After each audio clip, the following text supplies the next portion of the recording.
Hola, en este video vamos a evaluar ahora la comparación de variables cuantitativas en más de dos muestras independientes, para lo cual vamos a usar una prueba paramétrica que es la prueba de ANOVA y otras pruebas no paramétricas como la prueba de la extensión de la mediana y la prueba de Kruskal-Wallis. Comenzamos con la prueba de ANOVA. Para comenzar, tenemos que definir cómo tiene que ir en nuestra base de datos las variables que vamos a analizar. Acá tenemos una variable llamada var115, que es la variable que define a nuestros grupos, que tiene valores de 0, de 1 y de 2. O sea que nos define tres grupos, el grupo 0, el grupo 1 y el grupo 2. La variable 116 tiene valores numéricos. Supongamos que es la edad, ¿no? Entonces nos da la edad de cada una de las observaciones del grupo 0, del grupo 1 y del grupo 2, ¿no? Entonces tenemos esas dos variables y queremos ver si es que las edades de los tres grupos son iguales o no. Entonces nos formulamos esa hipótesis, ¿no? La media del grupo 0 es igual a la media del grupo 1 es igual a la media del grupo 2. Esa es nuestra hipótesis nula. Y la hipótesis alterna es que al menos una de las medias es diferente. O sea que no todas las medias son iguales, ¿no? Teniendo estas hipótesis podemos seleccionar la prueba estadística, la que vamos a ver ahora es ANOVA, pero también se puede, para muestras independientes, usar Kruskal-Wallis o la extensión de la mediana. Evaluamos los supuestos de ANOVA. La primera es que las observaciones deben ser independientes, la segunda es que la muestra debe ser aleatoria, esos supuestos ya los hemos explorado antes. La tercera es que debe de haber una normalidad o una muestra grande en cada grupo comparado. Es decir, el grupo 0, el grupo 1 y el grupo 2 deben tener o bien una muestra grande o bien una distribución normal. Para ello vemos que los tres grupos no tienen una muestra grande. Hacemos el histograma y en el histograma no pareciera que tiene una distribución normal, ¿no? Sin embargo, vamos a seguir adelante como si sí lo tuviera. El cuarto supuesto es la homogeneidad de las varianzas en cada subgrupo. Todas las varianzas deben ser iguales. Para evaluar ese supuesto tenemos que correr ya el ANOVA, como vamos a ver aquí. Colocamos este comando oneway, que es el comando de ANOVA, seguido de la variable numérica y luego la variable categórica. Le colocamos coma y las palabras tab, espacio, bond, que son comandos que vamos a explorar ahora, ¿no? Con todo este comando nos salen cuatro resultados. El 1, que es una tabla de frecuencias. El 2, que es el ANOVA per se, el análisis de la varianza. El 3, que es el test de Barley para varianzas iguales. Y el 4, que es la comparación de distintos grupos mediante el test de Bonferroni. Lo que tenemos que ver primero para identificar si es que cumple o no cumple con el supuesto de varianzas homogéneas es el test de Bartlett. Este test nos bota un valor P de 1.000. Eso significa que las varianzas en cada uno de los grupos son homogéneas, ¿no? Si este valor de P es menos de 0,05, significaría que las varianzas no son homogéneas y que por tanto no se puede aplicar la prueba de ANOVA. Una vez que vemos que sí lo podemos aplicar, recién interpretamos el ANOVA, que se expresa en este resultado que dice análisis de varianza, ¿no? ANOVA viene de ahí, análisis de varianza. Acá observamos esta columna SS, que significa suma de cuadrados. El ANOVA trabaja con la suma de cuadrados entre grupos, between groups, y dentro de los grupos, entre los grupos. Luego, divide cada una de esas sumas de cuadrados entre sus grados de libertad. Este tiene 2 grados y este tiene 15 grados. Y a lo que sale se conoce como distintos métodos para calcular una varianza. Y estos métodos deberían tener un número parecido si es que todas las medias son iguales, ¿no? Así que divide uno entre el otro, 24 entre 2 en este caso, y sale 12. Y si es que todas las medias son iguales, este valor debe ser cercano a 1. En este caso, como no lo es, el P final nos sale de 0.0008, lo cual nos dice que hay una diferencia estadísticamente significativa, ¿no? Vamos a ver esto a detalle ahora. Teníamos tres grupos, el grupo 0, el grupo 1 y el grupo 2. Cada grupo tiene su propia media. La media del grupo 0 es 5, la media del grupo 1 es 7 y la media del grupo 2 es 9, ¿no? Pero también hay una media general, que se haya sumando cada uno de los valores y dividiéndolo entre el número total. Esta media es 7. Ahora, lo que hace ANOVA es realizar dos cálculos de la varianza. Y esos dos cálculos deberían ser iguales si es que esos tres grupos vienen de una misma población y han sido aleatoriamente seleccionados de esa misma población. El primer cálculo de la varianza es este, y se basa en la suma de cuadrados en cada grupo. Lo que hace es aplicar la fórmula de la varianza, que era la diferencia entre cada observación y la media de su grupo, ¿no? En este caso 3 menos 5, que sale menos 2, elevado al cuadrado, que sería 4, ¿no? En este caso, 4 menos 5, que sale menos 1, elevado al cuadrado sería 1.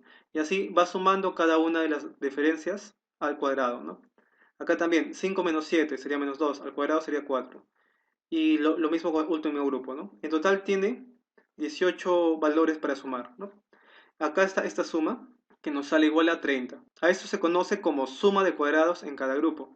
Pero la fórmula de la varianza nos dice que tenemos que sumar todo esto y dividirlo entre un n, que es un grado de libertad, que se halla al restar el número de observaciones, que son 18, menos el número de grupos, que son 3, que nos da 15, ¿no? Entonces, al dividir 30, que es la suma de los cuadrados en cada grupo, entre 15 tenemos 2, que es la varianza calculada con la fórmula usual. Ahora, hay otra fórmula para calcular la varianza, que es esta de acá. Recordarán que habíamos hablado del error estándar, ¿no? Y que el error estándar era igual a la desviación estándar sobre la raíz cuadrada de n. Ahora bien, al jugar un poco con esta fórmula, se extrae esta segunda fórmula, que dice que la varianza es igual a n por el error estándar al cuadrado. Pero esto se cumple solamente cuando estamos hablando de la distribución muestral, dado que el error estándar era la desviación estándar de la distribución muestral, ¿no? Y como recordaremos, la distribución muestral era una distribución creada por todas las muestras de un tamaño n, pero siempre y cuando estas muestras sean aleatorias, o sea, hayan sido sacadas aleatoriamente de la población. Entonces, si es que nuestros tres grupos que tenemos aquí han sido sacados aleatoriamente de una misma población, entonces esta fórmula se va a cumplir y va a ser igual a la varianza. Pero si es que al menos uno de esos tres grupos se diferencia de los otros, esta fórmula no se va a cumplir. Y esto es precisamente lo que estudia el método de ANOVA, ¿no? Entonces, convertimos esto y nos da que la varianza en esta población va a ser igual a n por el error estándar al cuadrado. Y el error estándar al cuadrado también es una varianza, pero de las subpoblaciones con respecto a la media central. Valga decir, esta subpoblación que tiene una media 5 con respecto a 7, esta subpoblación que tiene una media 7 con respecto a 7, y esta subpoblación que tiene una media 9 con respecto a 7. Entonces se aplica la fórmula y se multiplica 6, que es el n, por la diferencia entre 5 menos 7 al cuadrado, más 6, que es otra vez el n de ese segundo grupo, por la diferencia de 7 menos 7 al cuadrado, más 6 por 9 menos 7 al cuadrado. Eso nos da 48. Pero en este caso, como cada una de las observaciones, digamos, que estamos tomando es uno de los grupos, tenemos tres observaciones. Así que dividimos entre n menos 1, que sería 3 menos 1, que sería 2. Entonces 48 entre 2 nos da 24. Volvemos acá. Tenemos 48 entre 2 que nos da 24 y tenemos 30 entre 15 que nos da 12, ¿no? Entonces, habíamos visto que si es que nuestros tres grupos han sido aleatoriamente sacados de una misma población, estas dos varianzas deberían ser muy similares. Entonces, al dividirlas nos debería salir más o menos 1. Acá, uno es 24, el otro es 2 y al dividirlo sale 12. Y al evaluar este número 12 mediante la prueba de F nos sale un P bastante bajo, que nos dice que sí hay diferencias entre estas poblaciones, ¿no? Entonces, en conclusión, el P que tenemos que ver está acá. Este P nos dice que al menos una de las medias es diferente a las otras, pero no nos dice cuál. Puede que sea el 0 diferente al 2, o el 0 diferente al 1, o el 1 diferente al 2, no lo sabemos. Es por ello que en esa última parte se corre la prueba de Bonferroni para comparar cada uno de los pares de grupos. Acá comparamos el 0 con el 1, el 0 con el 2 y el 1 con el 2. Y por ejemplo vemos que al comparar el grupo 0 con el grupo 1, el P que nos sale es de 0.081. O sea que no hay una diferencia estadísticamente significativa entre el grupo 0 y el grupo 1. Asimismo, al comparar el grupo 1 y el grupo 2 nos sale un P de 0.081, o sea que no hay diferencia. Pero al comparar el grupo 0 con el grupo 2 nos sale un P de 0.001. Y este sí es menor a 0.05 y aquí sí hay diferencia. Entonces, la verdadera diferencia que hemos visto acá, en este P de la nova, se encuentra entre el grupo 0 y el grupo 2. Y acá se puede ver, ¿no?, que el grupo 0 tiene una media de 5 y el grupo 2 tiene una media de 9, por lo cual es lógico que la diferencia esté ahí. Ahora, hemos hallado esto mediante el test de Bonferroni, pero hay otros test como el de Sheffield, el de SIDAC y el de Tukey que también se usan bastante. El de Tukey no está en Stata, aunque me parece que sí se puede descargar. El de Sheffield y el de SIDAC sí están, ¿no? Para aplicar estos tests, lo único que hay que hacer es, en vez de colocar bon al final de comando, colocamos shefe o SIDAC según está en el comando help de one way en Stata. Sin embargo, para la mayoría de trabajos que vamos a realizar, va a ser suficiente con usar el test de Bonferroni, que es, dicho sea de paso, uno de los más recomendados. Bueno, ahora vamos a ver las pruebas no paramétricas. ¿Qué pasa si es que no cumplimos con los supuestos para ANOVA? Primero vamos a ver la prueba de Kruskal-Wallis. La prueba de Kruskal-Wallis no paramétrica es una extensión de la de Mann-Whitney, que como recordaremos se basaba en la suma de los rangos. Esta también se basa en la suma de los rangos. La hipótesis nula es que las medianas de las poblaciones son iguales entre sí, y la hipótesis alterna es que al menos una de las medianas es distinta a las otras. Los supuestos son muestras aleatorias, observaciones independientes entre y dentro de las muestras, escala al menos ordinal, variable de interés numérica continua y poblaciones idénticas excepto a diferencias en ubicación.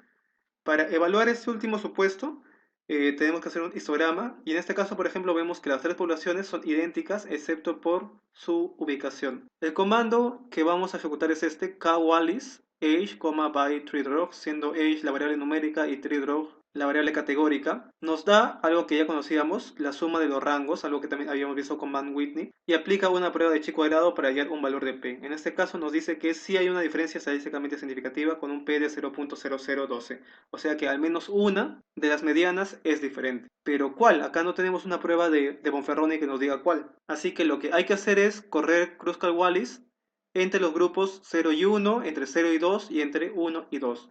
Para ello usamos este comando, kwallis age, pero le ponemos un if.